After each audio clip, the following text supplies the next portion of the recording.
Halo, selamat berjumpa kembali di kelas LBL2.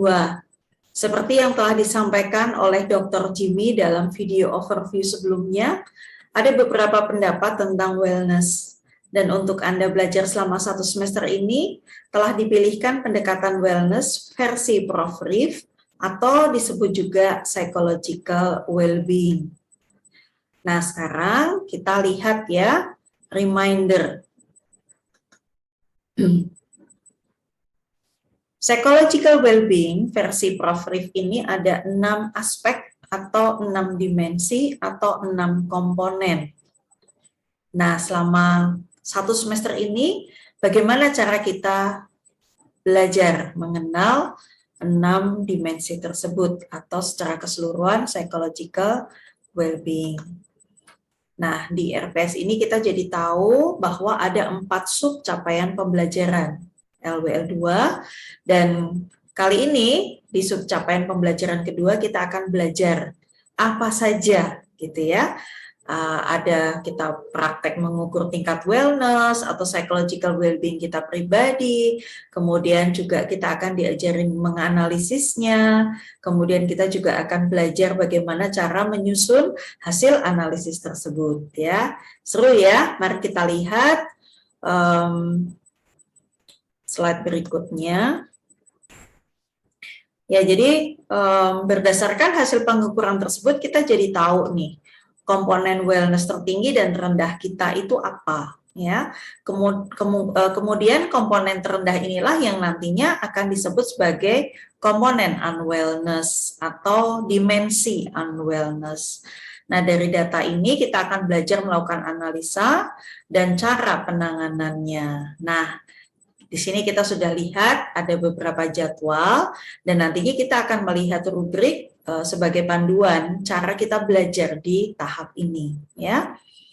Ada beberapa jumlah pertemuan perkuliahan di mana kita bisa melakukan mentoring ya dengan dosen dan asdos. Kita di sini akan mengumpulkan ya, akan menyusun laporan analisis tadi dalam bentuk poster yang akan diupload di e-learn. Nah, sekarang apa saja sih yang akan kita lakukan di dalam tahap analisis itu, dan kemudian apa saja yang akan disampaikan di dalam laporan bentuk poster. Mari kita lihat rubrik ya. Nah, dari rubrik ini kita jadi belajar bahwa kita menemukan bagian-bagian dari diri kita itu kadang-kadang ada yang kurang ya, atau mungkin kita merasa bahwa diri kita baik-baik saja gitu, tapi ternyata hasil pengukuran wellness kita dengan versinya Prof. Rif ini kita jadi malah merasa tahu gitu ya, oh berarti di beberapa waktu terakhir ini gitu saya mengalami perubahan di dalam kehidupan saya gitu ya. Saya pikir saya cukup baik di dalam dimensi tersebut atau di dalam komponen tersebut gitu ya. Tapi hasil pengukuran menunjukkan bahwa ternyata komponen atau dimensi tersebut malah masuk di kategori yang terendah gitu, yang masuk di dalam komponen yang unwellness gitu. Nah, sekarang bagaimana cara menganalisanya ya? Kita bisa melihat bahwa dari pola keseharian ya ada sebuah dinamika ya, bagaimana kita melalui kehidupan ini dengan pola-pola kebiasaan yang bisa saja itu adalah memiliki dinamika hubungan sebab akibat gitu. Nah, kita jadi bisa tahu nih bentuk konkret dalam kehidupan sehari-hari. Kemudian faktor-faktor yang berpengaruh ya, bisa saja loh kita nanti di dalam melihat pola itu kita bisa merefleksikan bahwa ternyata saya memiliki 2 dimensi atau 2 komponen unwellness ini bisa jadi karena ada faktor yang menyebabkannya. Nah, itu apa saja? Contohnya, mungkin ada faktor pencetus. Faktor pencetus ini bisa dalam bentuk situasi, kondisi, atau mungkin orang gitu ya. Jadi kita bisa saja sih melihat bahwa mungkin ada beberapa orang yang menjadi significant others di dalam munculnya dimensi tersebut untuk di kategori yang unwellness gitu. Nah, kemudian juga kadang-kadang ada masa-masa tertentu ya, kita juga merasa bahwa wellness kita menurun gitu. Atau misalkan, oh bisa jadi ya pada waktu itu saya sedang mengalami apa, dan setiap kali saya sedang mengalami sebuah masa kehidupan tertentu, saya bisa memprediksikan tuh gitu. Akibatnya saya akan mengalami sebuah kondisi. Dan kalau misalkan itu saja tidak segera diselesaikan, dan kemudian kadang-kadang kita merasa bagian-bagian resolusi kehidupan kita yang lalu yang sudah ditetapkan tidak pernah tercapai.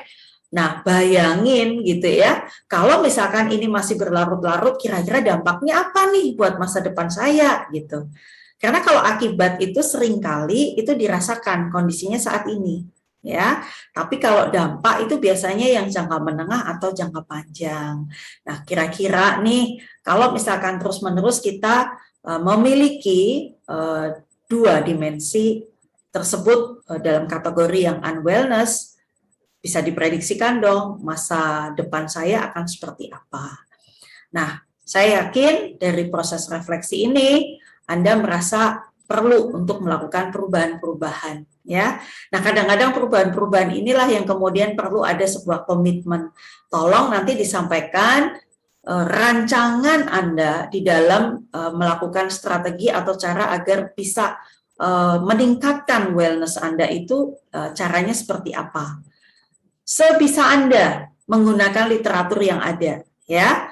Karena nanti setelah di subcapaian pembelajaran kedua, ya, memasuki di capaian pembelajaran yang ketiga, maka Anda akan belajar bagaimana menyusun strategi dari ahli yang didatangkan. Ya, baik. Nah, kemudian kalau misalkan analisis ini sudah jadi, gitu ya, bagaimana nih bentuk menyusun laporannya, gitu.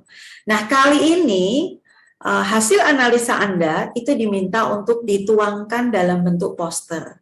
Ya, nah apa saja sih yang dituangkan dalam bentuk poster? Ada 5 unsur ya.